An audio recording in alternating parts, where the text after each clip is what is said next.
It's a beautiful day in Tennessee, about an hour south of Nashville. Welcome, travelers. We are here at Dolly's Tennessean travel stop, her brand new gas station. Like I said, about an hour south of Nashville, Tennessee. We're going to take you around here today and see what it all has to offer. Come along. I hear that train whistle blow.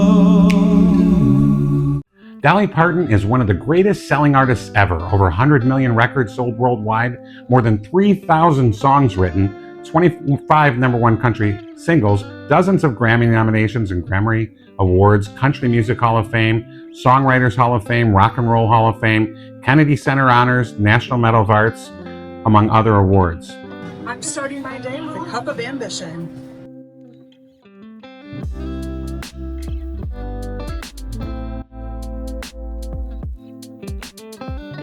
Long before she became one of the richest women in entertainment, before Dollywood, before the movies, before millions of records, there was a little girl born in a one-room cabin with no running water. Dolly Parton was born on January 19, 1946, in Locust Ridge, which is in Sevier County in Tennessee.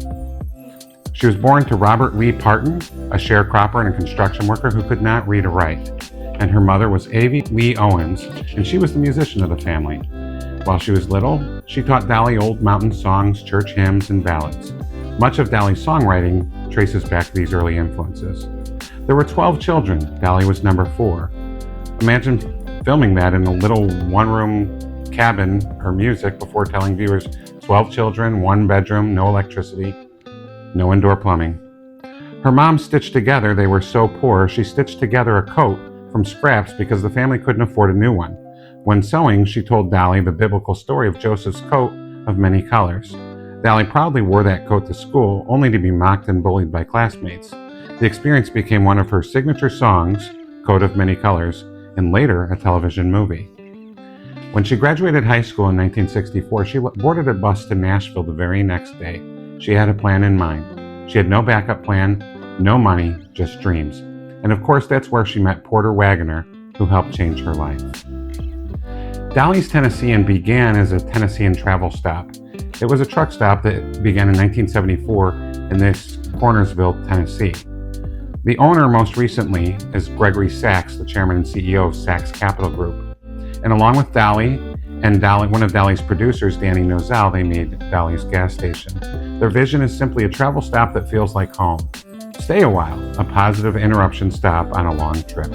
Southern hospitality on the highway.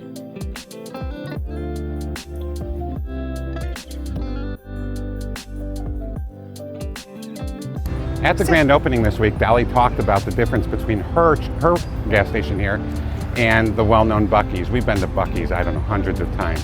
A lot of people have. Buc-ee's is a huge franchise. She said we're really not competing with each other, but she wouldn't leave the whole market up to a beaver. So leave it to beaver is kind of the play that she was trying to play it off at. One of the differentiators that I'd just call out, just in case you're in the Nashville area and you want to stop by and visit, is Dolly Parton's been very vocal that she's creating a place where truckers can come. So if you're a trucker, come on down to Dolly's Tennessean, because you look over here, there's trucks everywhere you can see. But where I'm standing too, we do have electrical charging stations here. So everybody's welcome. For those of you who like to travel with your pets, Dolly Parton is a fun fenced dog park where your dog can go off leash. There's an available water bowl and doggy bags, and our dog really enjoyed it.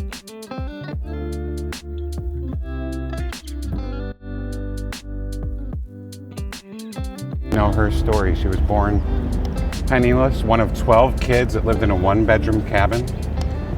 And then she went to Nashville when she turned 18. The very next day, she went with nothing in her hands, nothing in her pockets, went to Nashville. And now she's worth $650 million. This is one of her old tour buses. You know what I heard? I heard the very first day she was there, she went to a laundromat and met the man who would become her husband. Is that not the coolest story ever? Unfortunately, he just passed away not so long ago, but over 60 years of marriage. What a career. Songs like Jolene, Jolene, which Olivia Newton-John made famous. I Will Always Love You. That is a big one. A lot of people don't know this, but she connected with producer of, what was his name? Cole Porter. Yeah, not Cole Porter. Shoot, Porter Wagoner. Porter Wagoner. she connected with him, and they had songs together. And obviously everybody remembers I Will Always Love You from the hit movie Bodyguard, with Whitney Houston and Kevin Costner. But that song isn't about romantic love. Dolly had a great partnership, number of songs with Wagner Porter. And they ended up coming together. She was on his show.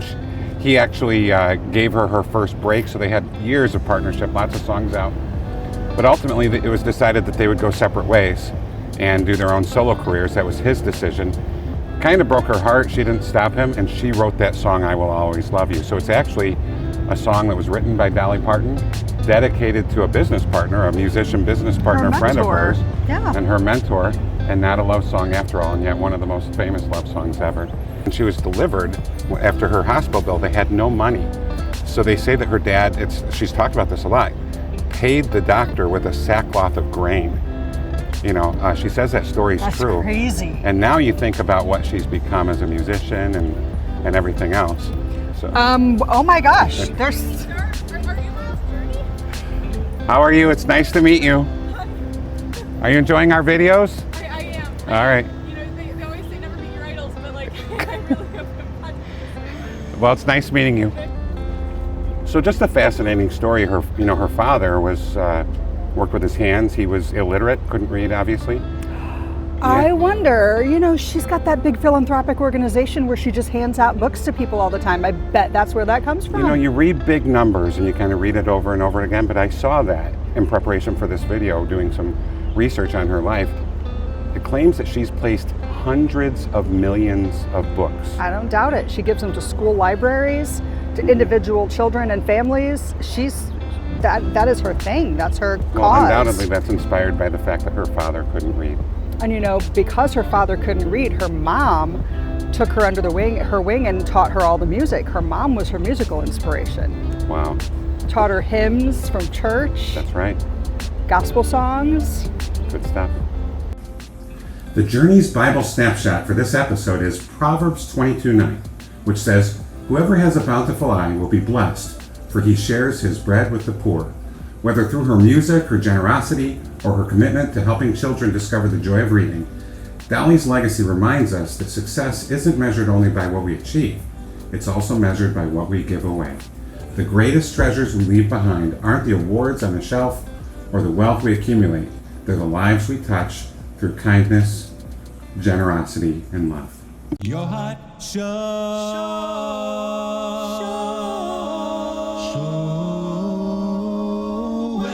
We hope you leave this journey with more than memories of a place.